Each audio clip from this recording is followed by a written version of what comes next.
kasih Anda masih menyaksikan Gaya Hidup Masa Depan. Cicil masa depan mapan dari sekarang.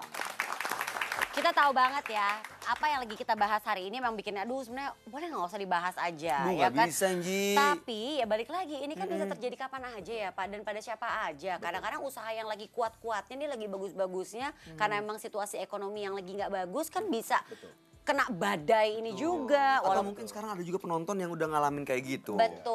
Kemarin kena imbasnya. Makanya ini memang benar-benar kalau memang belum kejadian, tidak kejadian sama kita jangan sampai, tapi ya kita harus ada persiapan lah ya. Dan kalau memang sudah kejadian, nah Pak Norman bisa kasih solusi nih, ya nggak sih Di? Tapi yang saya juga penasaran nih Pak, apa sih sebenarnya kelalaian dari kita-kita ini gitu Pak ya, yang bisa membuat jadi nggak survive pada kondisi seperti sekarang gitu. Iya. Jadi sebenarnya ini pertanyaan yang hampir banyak orang selalu menanyakan. Karena biasanya orang kalau sudah kejadian dulu, baru nyesel kenapa saya nggak persiapkan dari sebelumnya, kenapa saya nggak proteksi, kenapa saya nggak buat begini, kenapa saya nggak antisipasi dengan menyiapkan dana darurat. Karena ternyata dana darurat itu sangat penting dalam situasi seperti ini. Nah, fakta yang telah dilakukan salah satu survei dari Manulife Investor Sentiment Index yang menyatakan bahwa pada satu orang di Indonesia, ya dari 4 orang itu ada 1 yang meminjam pada waktu penghasilan mereka itu dalam 3 bulan pertama stop. Wah, rasionya 4 banding 1 Jadi ya Pak? 4 banding 1. Jadi bayangkan artinya kecenderungan orang datang meminjam itu sangat besar. Iya. Jadi oleh karena itu maka saya selalu ingatkan bahwa persiapan menjelang itu terjadi harus dilakukan. Makanya prinsip proteksi, prinsip sedia payung sebelum hujan, itu sesuatu yang sangat mendasar, sangat prinsipil. Ya, jadi saya selalu ingatkan bahwa dana darurat itu penting. Kenapa penting? Karena kalau situasi seperti ini terjadi, situasi maka darurat nih, kita ya, Pak, harus antisipasi. Nah, caranya gimana? Nah, tadi dana darurat itu harus dianggap sebagai, jadi kalau saya terima gaji, saya harus langsung sisihkan ya. sebagian gaji saya itu untuk persiapan dana darurat. Gak boleh gampang diambil juga ya Pak ya? Kalau bisa jangan yang gampang diambil, karena kalau sudah situasi lihat handphone baru, atau lihat televisi baru, aduh online shopping Pak sekarang online Pak. shopping, nah itu terjadi. Bener banget Pak. Nih sekarang kita kasih kesempatan dulu ya buat pemirsa yang mau, penonton yang mau bertanya silahkan. Iya, selamat. Nama saya Susi. Datang Ibu. Saya mau menanyakan ke Pak Norman. Kalau misalnya sewaktu-waktu kita kehilangan pekerjaan atau pendapatan yang tanpa kita duga sebelumnya dan tanpa persiapan, tindakan apa yang harus kita lakukan?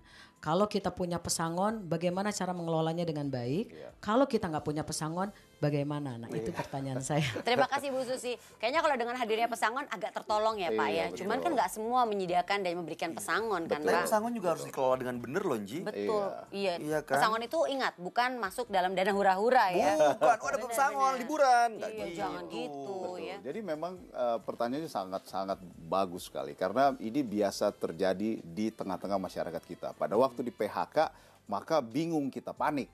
Nah, yang harus kita pahami adalah dalam situasi seperti itu kan bisa saja ini bukan karena kelalaian kita. Bisa saja karena perusahaan yang mungkin mengalami persaingan yang luar biasa sehingga harus tutup. Nah, biasanya kalau perusahaan itu ditutup, maka ada aturan dari tenaga kerja yang menyatakan bahwa seseorang itu bisa dapat pesangon. Atau misalnya sebenarnya yang paling bisa dimengerti adalah pertama tadi dana darurat harus ada. Ya.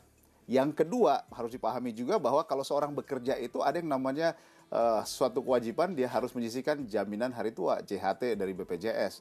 Itu juga bisa dipakai pada akhirnya kalau memang dia tidak bekerja lagi untuk beberapa saat ya. Terus yang ketiga pesangon. Pesangon itu bisa dipakai untuk kita kelola dengan baik. Ya, jadi mesti paham juga pada waktu mengerti, ada uang, saya harus taruh di tempat yang benar. Ya, kalau memang penting perlu adalah mendingan saya buat itu sebagai modal saya mengelola usaha yang baru. Ya, jadi sambil jalan misalnya, contoh saya beli motor. Kalau nggak punya motor ini saya bisa jadikan sesuatu yang produktif. Ya, bisa dijadikan ojek dan lain-lain. Atau kecuali kita punya mobil saya termasuk yang bagus Pak. Nah, pada waktu saya di PHK dan saya tidak ada pesangon misalnya, maka saya harus berani untuk menjual mobil saya yang mahal tadi dan turunkan menjadi mobil yang lebih sederhana. Tapi yang penting rodanya 4. Iya bener ya, Bisa mobil jalan, Pak, namanya. ya. Kalau roda 3 namanya bemo atau bajai Pak. Oh berarti nggak apa-apa tuh suaminya minta mobil bagus. Iya kan? nggak gitu juga ya.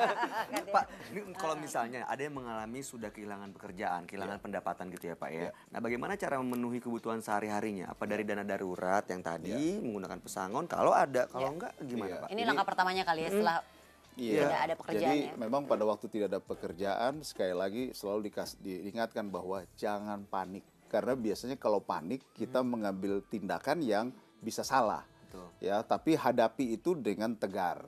Kalau Anda punya dana darurat, jangan panik juga. Ya, cari hal yang kita bisa buat sesuatu menjadi produktif.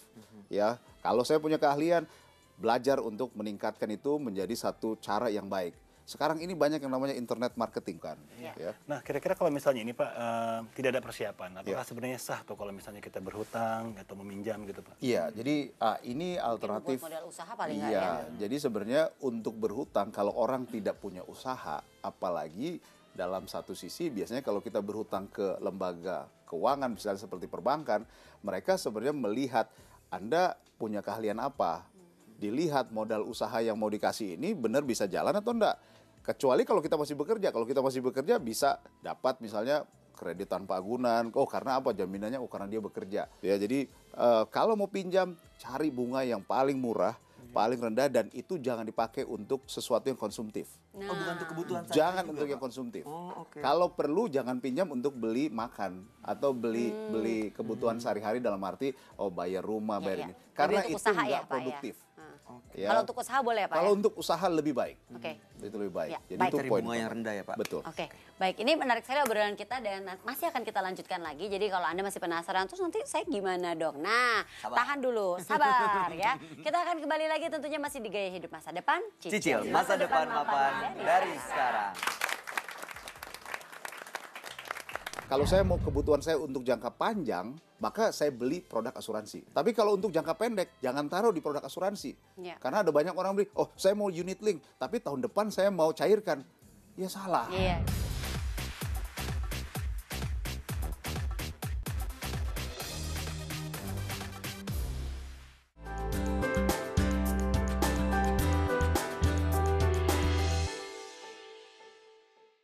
Dipersembahkan oleh